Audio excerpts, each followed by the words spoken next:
আরজিকর ঘটনার আজ 23তম দিন অতিক্রান্ত। প্রতিবাদ চলছে দিকে দিকে বিভিন্নভাবে, এই আশায় যে তিলোত্তমা সুবিচার পাবে। আজ চাকাজাম কর্মসূচির মাধ্যমে বিজেপি দলীয় কর্মকর্তা ও কর্মী সমর্থকরা সারা রাজ্যব্যাপী কর্মসূচি পালন করলেন। ডানকুনি অঞ্চলের কালীপুর মোড়ে দুপুর 12টার পর এই চাকাজাম কর্মসূচি করা হয়, যদিও এমার্জেন্সি তথা অ্যাম্বুলেন্সের যাত্রা স্থগিত করা হয়নি। ডানকুনি মণ্ডল সভাপতি গুঞ্জন চক্রবর্তী বলেন, ধর্ষকদের পক্ষে সরকার পক্ষ 21 জন উকিল মোতায়েন করেছে। এর প্রতিবাদে আমরা আন্দোলনে নেমেছি। চাইছি প্রতিটি মেয়ের দিন ও রাতে সুরক্ষা ও নিরাপত্তা। শ্রীরামপুর সাংগঠনিক জেলা বিজেপি সভাপতি মোহনাদক বললেন, সুবিচারের দাবিতে মণ্ডলে মণ্ডলে চলবে এই আন্দোলন রাজ্য জুড়ে। শাসক দলের ডানকুনি পৌরসভার ভাইস চেয়ারম্যান প্রকাশ রাহা বলেন, রাজনৈতিক ফায়দা ও চেয়ার টানাটানির অসৎ উদ্দেশ্য নিয়ে এইসব আন্দোলনের ভবিষ্যৎ অন্ধকার। তিনি আরও বলেন, তিলোত্তমা সুবিচার পাক এবং প্রতিটি তিলোত্তমার ভবিষ্যৎ উজ্জ্বল হোক। চণ্ডীতলা থেকে সুদীপ ভট্টাচার্যের রিপোর্ট, বেঙ্গল নিউজ এক্সপ্রেস। আজকে চারটা জঙ্গ হলো কিসের কারণে? আরজিকরের এখন বিচার আমরা পাচ্ছি না। কারণটা বলতে চাইছি, আজকে শাসক দল বিচার চাইতে নেমেছে পশ্চিমবঙ্গে। সেই শাসক দল আবার সুপ্রিম কোর্টে 21 জন লয়ারকে দিয়েছে ধর্ষকদের বাঁচানোর জন্য। কিসের কারণে? তাদের জন্য কপিল সিব্বালের মতো কোটি কোটি টাকা যার ফিস তাকে দেওয়া হচ্ছে এই কিছু ধর্ষককে বাঁচানোর জন্য। আমরা তারই প্রতিবাদে রাস্তায় নেমেছি।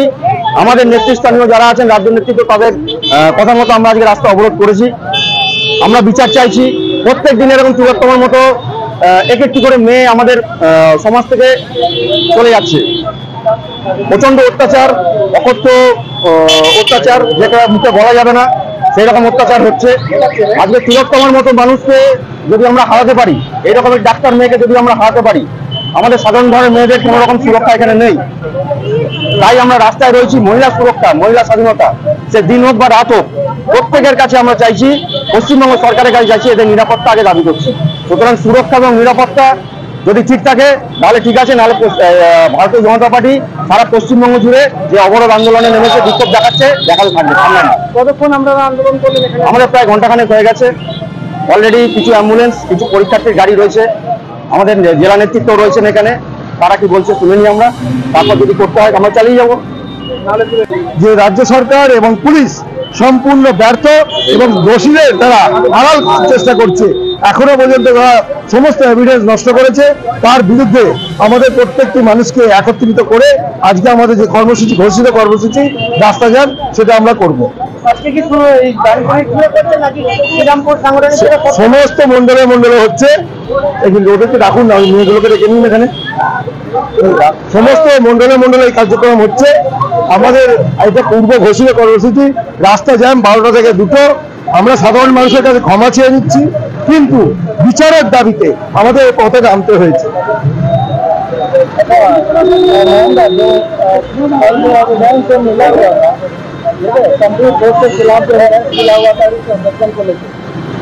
नौ तारीख को इंसिडेंट हुआ, 10 तारीख को संदीप घोष के अर्जेंट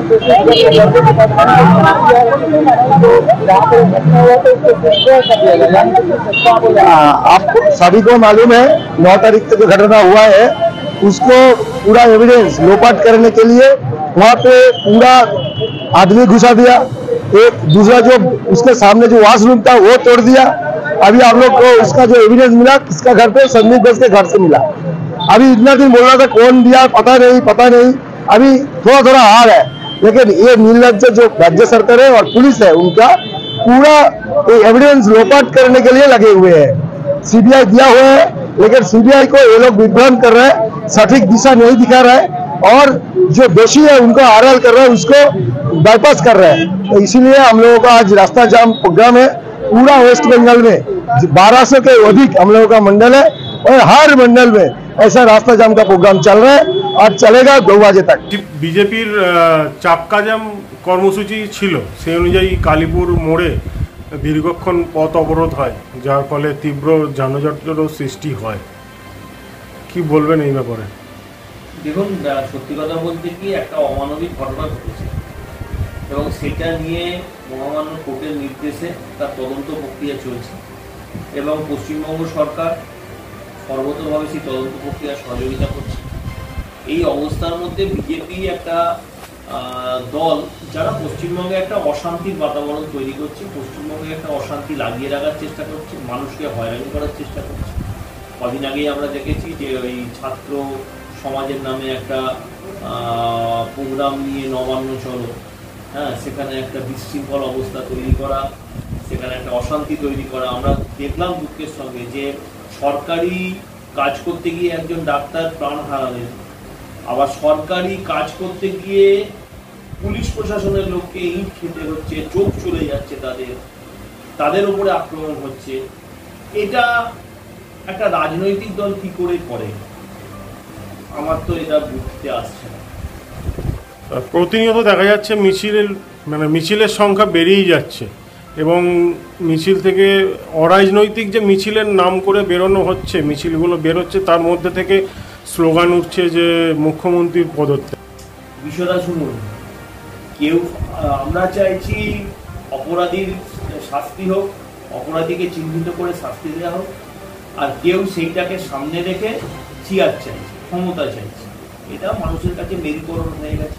আর অরাজনৈতিক নাম করে যেগুলো হচ্ছে সেগুলো কি সব আমরা মানতে পারি? এই কদিন আগে দেখলাম আমরা, একদিন আগে ঋতুপর্ণা সেনগুপ্তকে এইরকমভাবে লাঞ্ছিত করা হয়। একটা মহিলা, তিনিও তো মহিলা, তাকে go back slogan plus slogan, তার গাড়িতে জুতো করা, তাকে জুতো ছোড়া।